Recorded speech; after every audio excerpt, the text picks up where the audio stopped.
తెలుగు రాష్ట్రాల్లో ఘోర విషాదం. పురుగుల మందు తాగి కుటుంబం మొత్తం ఆత్మహత్య. ఈ వివరాలన్నీ పూర్తిగా తెలుసుకునే ముందు ఈ ఛానల్‌ని సబ్స్క్రైబ్ చేసుకొని లైక్ చేయండి.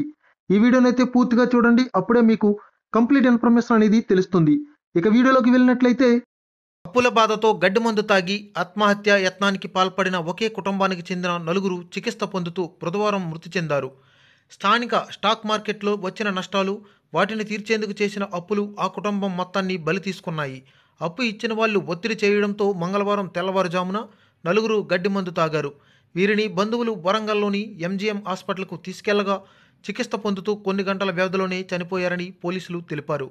అయితే మంచిర్యాల జిల్లా తాండూరు మండలం కాశీపేట గ్రామానికి చెందిన సముద్రాల మొండయ్య, శ్రీదేవి దంపతులు. వీరికి కూతురు చైతన్య, కొడుకు శివప్రసాద్ ఉన్నారు.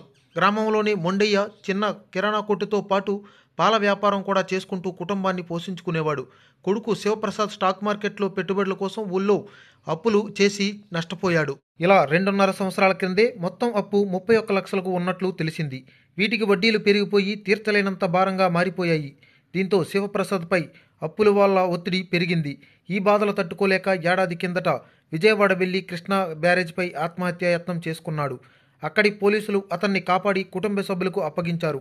కొన్ని రోజుల తర్వాత మళ్లీ శివప్రసాద్పై అప్పుల వల్ల ఒత్తిడి మొదలైంది. దీంతో అప్పులోళ్లు గ్రామంలో పంచాయతీ పెట్టారు.